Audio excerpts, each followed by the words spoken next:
Par un froid matin d'hiver, dans une petite réserve de protection de la faune, un événement se produisit qui allait changer la vie d'Alida, une jeune femme, pour toujours. Une louve mettait au monde ses petits. Tandis que la neige recouvrait lentement les toits de la réserve, 5 petits louveteaux virent le jour, dont l'un serait plus tard nommé Kira. Les premiers jours, tout semblait se passer normalement. La louve s'occupait avec tendresse de ses petits, mais au 3e jour, quelque chose changea. La louve se détourna soudainement de ses louveteaux, les laissant sans soin ni nourriture. Ce matin-là, alors qu'Alida se précipitait pour commencer son service à la réserve, elle entendit de faibles gémissements provenant de la zone où les louveteaux étaient installés. En regardant à l'intérieur, elle aperçut 5 petits louveteaux tremblants blottis dans un coin. La louve était allongée dans un autre coin, totalement indifférente.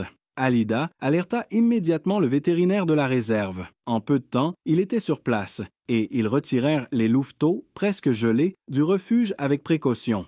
Les louveteaux étaient si faibles qu'ils ne pouvaient à peine bouger. Le plus petit, celui qui serait plus tard appelé Kira, respirait difficilement. Ce jour-là marqua le début d'un combat sans relâche pour sauver la vie des louveteaux. Alida partit en ville pour acheter du lait spécial et chercha par téléphone des conseils auprès d'autres réserves sur la façon de s'occuper de jeunes louveteaux orphelins. À la clinique vétérinaire, elle trouva 5 petites bouteilles avec des tétines spéciales. Toutes les 2 heures, elle nourrissait les louveteaux et massait doucement leur ventre après chaque repas. Alida passa la nuit dans la réserve, veillant près de la tanière improvisée des louveteaux. Le lendemain matin, elle appela sa famille pour leur annoncer qu'elle ne rentrerait pas chez elle avant un moment. Son fils de 7 ans, Marc, convainquit son père de l'emmener à la réserve. Les yeux de Marc brillèrent de cieux de joie en voyant les louveteaux, et il porta immédiatement une attention particulière à Kira, la plus petite et la plus vive d'entre eux.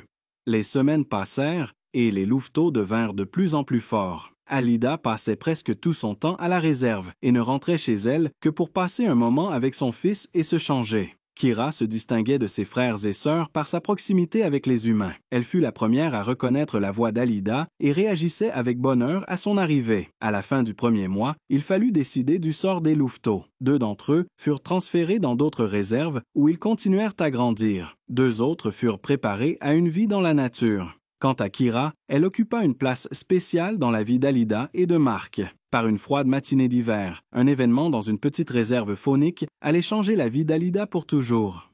Une louve avait donné naissance à ses petits. Tandis que la neige recouvrait doucement les toits de la réserve, 5 louveteaux virent tôt le jour, dont l'un allait être nommé Kira.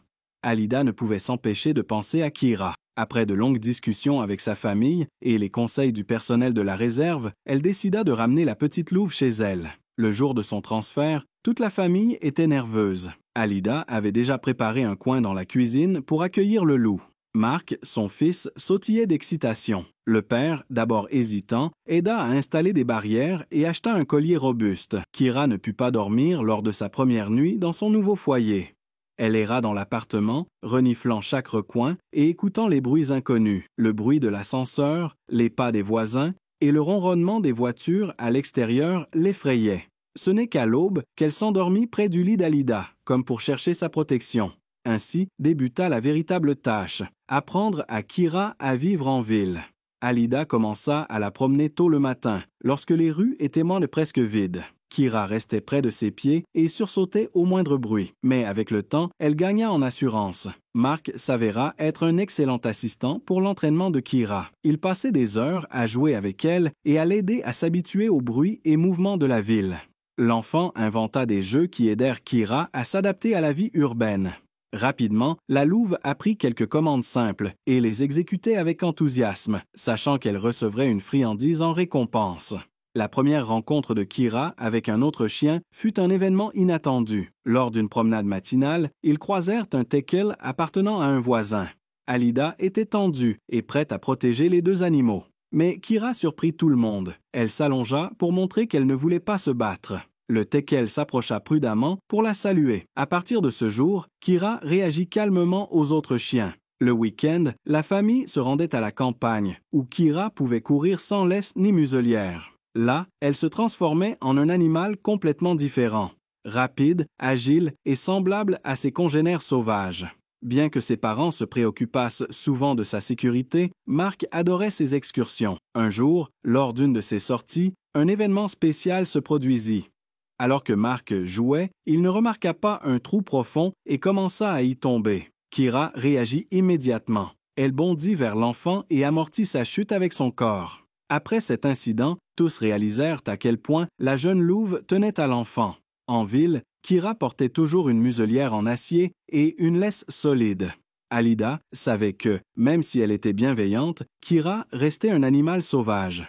Les passants s'arrêtaient souvent pour regarder cet inhabituel chien. Beaucoup de gens demandaient la permission de prendre des photos avec Kira. Bien que la jeune louve ne portât pas un grand intérêt à cette attention, elle supportait patiemment les séances photos. Ce qui étonnait le plus, c'était son comportement envers les enfants. Elle semblait comprendre qu'elle devait être plus prudente avec eux. Si elle remarquait qu'un enfant était effrayé, elle se retirait calmement. Même des propriétaires de chiens expérimentés, qui rendaient une visite à la famille, étaient impressionnés par sa nature douce. Kira trouve rapidement ses endroits préférés dans la maison. Le tapis près de la fenêtre du salon, le coin près du lit d'Alida et l'espace sous le bureau de Mark. Elle ne sautait jamais sur les canapés ou les fauteuils, comme si elle savait qu'ils n'étaient pas pour elle. La nuit, elle patrouillait souvent dans l'appartement pour s'assurer que tout allait bien. Le premier hiver de Kira, dans son nouveau foyer, apporta une grande joie à la famille. Son pelage devint plus dense et plus beau, et ses yeux brillaient encore davantage. Au parc, elle bondissait joyeusement dans les tas de neige et pouvait courir pendant des heures dans les champs enneigés à la campagne. L'air froid semblait réveiller ses instincts de loup. Le printemps arriva, et un nouveau parc ouvrit dans leur quartier. Alida décida d'y emmener Kira. Au début, leurs promenades furent courtes. Il y avait trop de monde et de chiens. Mais petit à petit, Kira s'habitua à cet endroit animé. Au parc, elle se fit une nouvelle amie, une jeune husky nommée Lyra.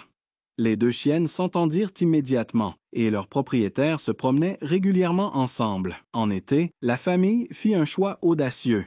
Ils passèrent une semaine dans une petite maison au bord de la forêt, loin des autres humains. Pour Kira, ces jours furent un pur bonheur. Elle pouvait courir dans les bois et découvrir de nouveaux lieux, mais revenait toujours dès qu'Alida l'appelait. La nuit, la jeune louve montait la garde devant la maison et la famille se sentait parfaitement en sécurité. Une nuit, Kira réveilla tout le monde avec un grognement profond. Un ours, attiré par l'odeur de la nourriture, s'était approché de la maison. Mais en voyant le jeune loup se tenir fièrement entre lui et la maison, il préféra quitter la propriété. À partir de ce moment, la confiance de la famille envers leur protectrice unique grandit encore davantage.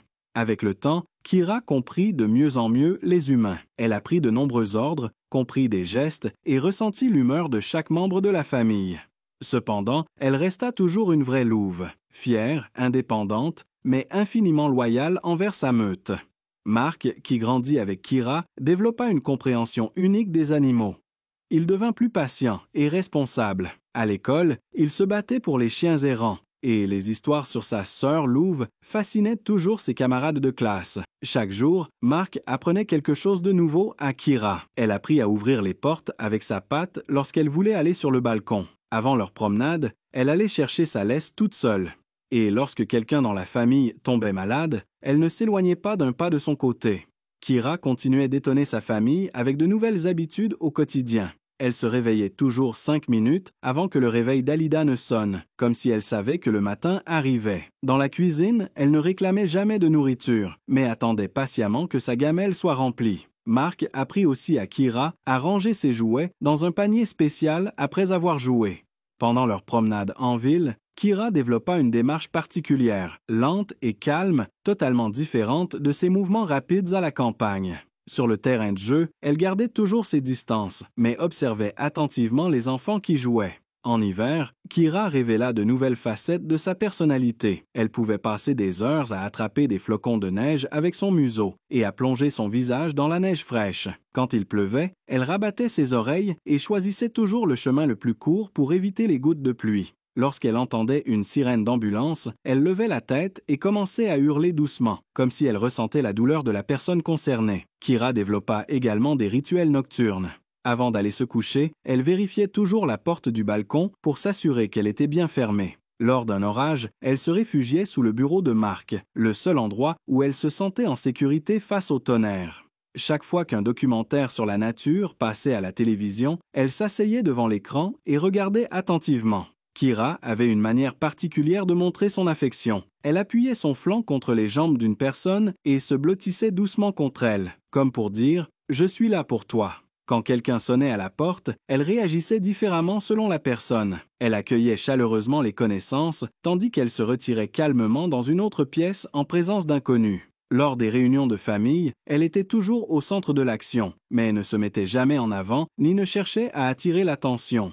Les jours de pluie, Kira aimait particulièrement se coucher près de la fenêtre et observer la rue. Ses yeux suivaient chaque goutte de pluie et chaque feuille emportée par le vent. Dans ces moments-là, elle semblait plongée dans ses pensées, comme si elle se rappelait quelque chose de sa nature de louve.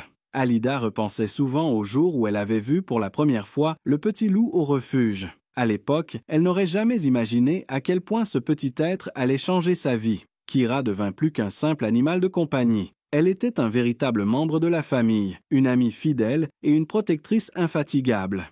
Le soir, toute la famille se rassemblait dans le salon. Kira s'installait à sa place préférée sur le tapis et écoutait attentivement les conversations. Parfois, elle s'approchait doucement de chaque membre de la famille, comme pour s'assurer que tout allait bien. Pendant les froides nuits d'hiver, Kira se levait souvent pour patrouiller dans l'appartement. Elle s'arrêtait à chaque lit de la famille et écoutait leur respiration. Ce n'est qu'après s'être assurée que tout le monde était en sécurité qu'elle retournait à sa place.